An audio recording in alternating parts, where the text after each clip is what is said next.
형제들아, 하나님께서 마게도냐 교회들에게 주신 은혜를 우리가 너희에게 알리노니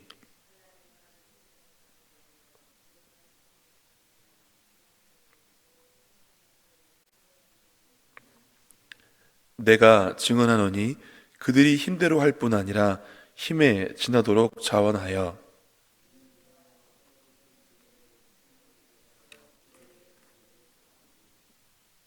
우리가 바라던 것뿐 아니라 그들이 먼저 자신을 주께 드리고 또 하나님의 뜻을 따라 우리에게 주었도다.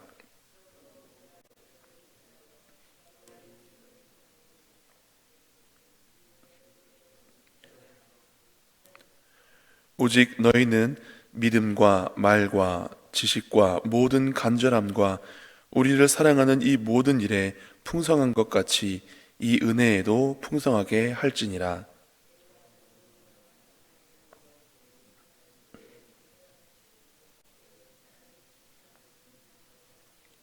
함께 읽겠습니다. 우리 주 예수 그리스도의 은혜를 너희가 알거니와 부요하신 이로써 너희를 위하여 가난하게 되심은 그의 가난함으로 말미암아 너희를 부요하게 하려 하심이라. 아멘. 핸델의 메시아를 모르시는 분이 없을 것입니다.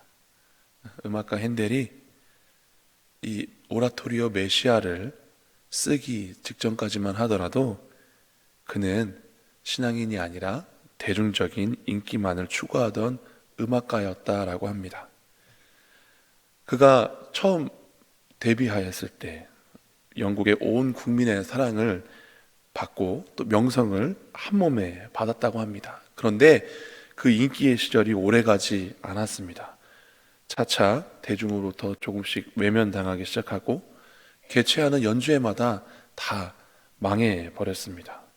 그래서 빚만 쌓여가고 있었고 이렇게 좌절감과 시리에 빠져서 나중에는 병까지 들어버린 최악의 상태에 있을 때 한 아일랜드 더블린의 자선음악단체로부터 메시아라는 이 곡을 좀 써달라는 요청을 받게 되었습니다. 그때가 1741년 핸델이 51세가 되던 해였다고 합니다. 그래서 핸델은 그 제의를 받고 메시아를 작곡하기 시작합니다. 경제적으로도 육체적으로도 많이 힘들고 피폐했던 상황이었지만 핸델은 갑자기 무언가에 사로잡힌 듯 열광하면서 잘 먹지도 않고 잠도 잘 안 자면서 오로지 작곡에만 몰입하게 됩니다. 불과 24일 만에 이 오라토리아가 완성이 됩니다. 그리고 이것이 초연되었을 때부터 이제 핸델은 음악가로서의 명성을 다시 찾게 되었다라고 합니다. 그리고 그 이후에는 오페라 같은 걸 쓰지 않고 이렇게 신앙적인 곡들을 많이 쓰게 되었다고 합니다. 정말 대단한 것은 그가 이 메시아가 성공하기 직전까지 실패를 계속해서 맛보고 빚더미에 앉아서 빚쟁이들한테 쫓겨다니고 병까지 얻어서 참 힘든 상황이었음에도 불구하고 그가 이 메시아의 초연에서 얻은 모든 돈을 자기보다 더 어려운 사람들을 위해 전액을 다 기부했다는 것입니다. 특히 빚을 갚지 못해서 감옥에 갇힌 죄수 146명을 석방시키는데 그 돈을 썼다고 합니다. 본인도 빚에 허덕이고 실패와 좌절 속에 있었으면서 자기가 재계에서 처음으로 이 얻은 큰 물질을 오히려 자기보다 어려운 사람들을 위해서 베풀고 나눴습니다. 아마도 본인의 힘들었던 것, 어려운 어떤 것들을 잘 알았기에 이렇게 다른 사람들을 위해서 베풀 수 있었지 않았을까라는 생각이 듭니다. 오늘 본문인 고린도후서 8장도 보면 핸델이 어려운 중에 자기보다 더 어려운 사람들을 위해서 나누고 베풀었던 것처럼 마게도냐 지방의 교회들이 자기들보다 훨씬 더 어려운 위기에 처했던 예루살렘 교회를 돕기 위해서 풍성한 연보를 한 것에 대해서 사도 바울이 칭찬하면서 이제 이 마게도냐 교회, 즉 빌립보 교회, 데살로니케아 교회, 베레아 교회들이 이렇게 환난 가운데 기쁨으로 풍성한 연보에 했던 것처럼 고린도 교회도 이 연보에 동참하기를 권면하는 말씀이 바로 오늘 우리가 함께 읽은 고린도후서 8장 1절에서 9절까지의 말씀입니다. 이 연보는 고린도전서 16장 1절에서 4절부터 보면 이 말씀을 하기 오래전부터 고린도 교인들에게 권면하고 있는 것을 알 수 있습니다. 고린도전서 16장 1절에서 4절 말씀을 읽어드리겠습니다. 성도를 위하는 연보에 관하여는 내가 갈라디아 교회들에게 명한 것 같이 너희도 그렇게 하라. 매주 첫날에 너희 각 사람이 수입에 따라 모아두어서 내가 갈 때에 연보를 하지 않게 하라. 내가 이를 때에 너희가 인정한 사람에게 편지를 주어 너희의 은혜를 예루살렘으로 가지고 가게 하리니 만일 나도 가는 것이 합당하면 그들이 나와 함께 하리라. 이렇게 말씀한 게 성서신학자들에 의하면 대략 고린도후서 이 8장보다 1년 정도가 앞선 말이라고 합니다. 1년 전부터 고린도 교인들에게 이 연보를 준비해 달라고 부탁하였지만 고린도 교인들은 이것을 하지 못했습니다. 완료하지 못했습니다. 왜냐하면 고린도 교회에 들어온 거짓 선지자들이, 거짓 선생님들이 사도 바울의 사도직을 고린도 교인들에게 이제 의심하게 하고 신뢰하지 못하게 하니까 이 고린도 교인들이 이것들을 온전히 다 이루지 못했다라고 합니다. 그러나 마게도니아의 교회인들은 사도 바울의 권면을 듣고 이 연보를 넘치도록 하였습니다. 1절과 2절 말씀 함께 읽겠습니다. 형제들아, 하나님께서 마게도니아 교회들에게 주신 은혜를 우리가 너희에게 알리노니 환난의 많은 시련 가운데서 그들의 넘치는 기쁨과 극심한 가난이 그들의 풍성한 연보로 넘치도록 하게 하였느니라. 아멘. 이 마게도냐 지방은 경제적으로 부유한 지역이었습니다. 그런데 이 마게도냐 지방에 있는 교회들이 환난과 시련 가운데서 이렇게 연보를 하였다는 것은 신앙을 지키기 위해서 많은 시련과 환난 가운데 있었음을 의미합니다. 그들이 다른 믿지 않는 사람들과 같이 부유하게 살 수 있었지만 예수님을 믿는 믿음 때문에 환난을 견디고 시련 가운데 지내면서도 예루살렘 교회를 위하여서 기쁨으로 연보를 하고 또 연보를 하되 풍성하게 넘치도록 하였다라고 바울은 칭찬합니다. 많이 가지고 있어서 많이 드린 것이 아니라 많이 드릴 수 없는 상황이었지만 많이 드렸다는 것입니다. 어떻게 그랬는가? 3절 말씀해 보니 그들은 힘대로 할 뿐 아니라 힘에 지나도록 자원하였다 말씀하십니다. 그리고 이것은 물질뿐만 아니라 자신을 주님께 드렸기 때문에 이렇게 할 수 있었음을 5절에서 말씀하고 있습니다. 우리가 바라는 것뿐 아니라 그들이 먼저 자신을 주께 드리고 또 하나님의 뜻을 따라 우리에게 주었도다 말씀하십니다. 우리는 오늘 이 본문을 통하여서 하나님께서 기뻐하시는 연보의 원칙을 발견할 수 있습니다. 그것은 첫째, 하나님께 드리는 연보는 억지로 하는 것이 아니라 자원하여 드리는 것입니다.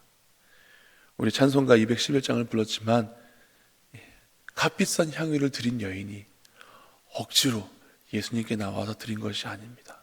다른 사람들이 보기에는 너무나 무모할이 많지 그것을 한 번에 깨뜨려서 예수님께 부어드리고 자기의 머리털로 예수님의 발을 씻겨드리는 사건을 우리가 다 알고 있지 않습니까? 이처럼 하나님께 드리는 사람은 억지로 드리는 것이 아니라 자기가 받은 사랑이 너무 커서 감사한 마음으로 스스로 누가 시키지 않아도 자원하여 드리는 것입니다. 이것은 물질뿐만 아니라 우리가 봉사하고 헌신하는 원리이기도 합니다. 누가 시켜서 하는 것이 아닌 내 스스로 하나님께서 우리에게 감동을 주시면 그것을 순종하는 마음으로 감사하여서 스스로 자원하여 드리는 것입니다. 2절 말씀에서는 마게도냐 교회가 넘치는 기쁨으로 드렸고 3절 말씀에서는 마게도냐 교회가 힘에 지나도록 자원하였다라고 말씀하였습니다. 자원하여 드리면 기쁨으로 드릴 수 있습니다. 억지로 드리면 기쁨으로 드릴 수가 없습니다.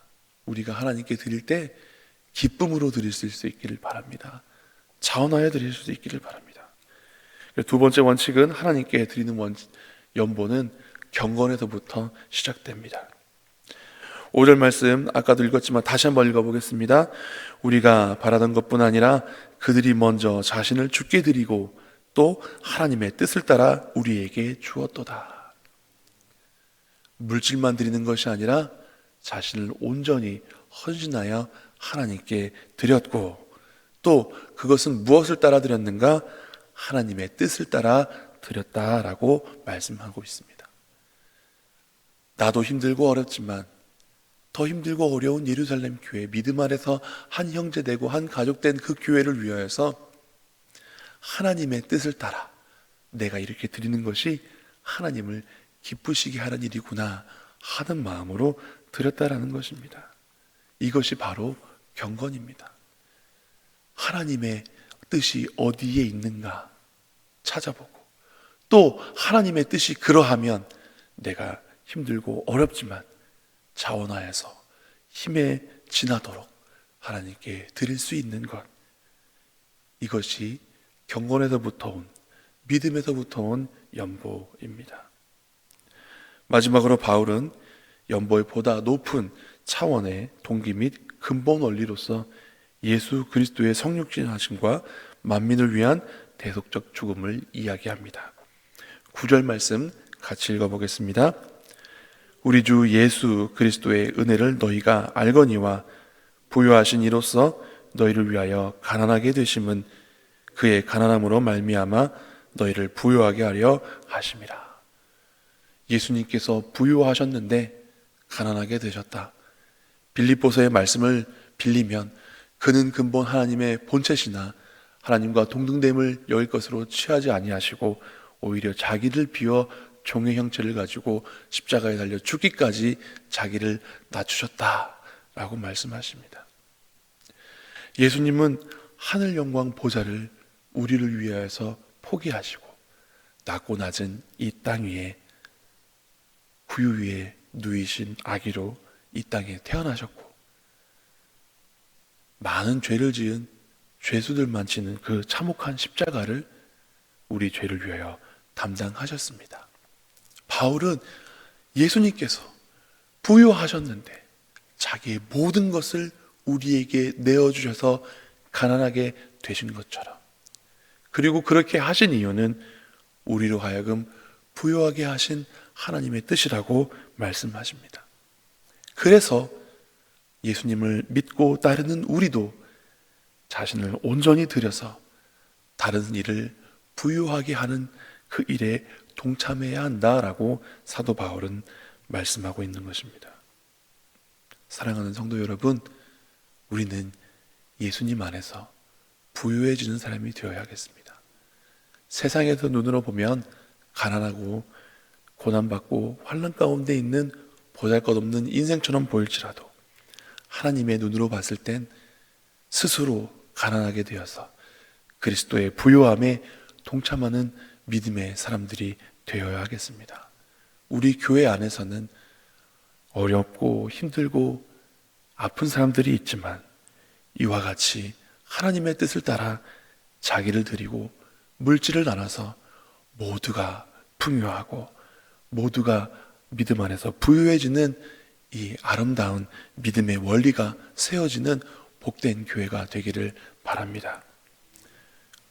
마게도냐 교회가 그랬던 것처럼 우리가 기쁨으로 자원하고 헌신하며 하나님의 뜻을 따라 오늘 하나님 앞에 예배드리고 나 자신을 온전히 드릴 수 있는 복된 주일 되시기를 간절히 바랍니다. 기도하시겠습니다. 하나님, 마게도냐의 교회들은 하나님께 자신을 드리고 하나님의 뜻을 따라 예루살렘 교회를 위하여 힘에 지나도록 자원하여 기쁨으로 극심한 시련과 환난 가운데서도 연보를 하였습니다. 하나님, 이 귀한 믿음의 본은 우리에게 가르쳐 주셨사오니 하나님, 우리도 하나님 앞에 온전히 헌신하고 하나님의 뜻을 따라 기쁨으로 나와 나의 삶을 온전히 드릴 수 있는 믿음의 사람 되게 하여 주시옵소서. 예수님께서 우리를 사랑하셔서 그 부유함을 버리시고 스스로 가난하게 되심은 우리로 하여금 부유한 삶을 살게 하기 위함이라고 말씀하셨습니다. 주님께서 주신 이 부유함으로 베풀고 나누는 자들이 되게 하여 주시옵소서. 나만 알고 나만 배불리는 부유한 사람이 아니라 다른 많은 사람들에게 베풀고 나눠줄 수 있는 믿음의 부유한 사람들 되게 하여 주시옵소서. 감사드리며 예수님 이름으로 기도드리옵나이다. 아멘.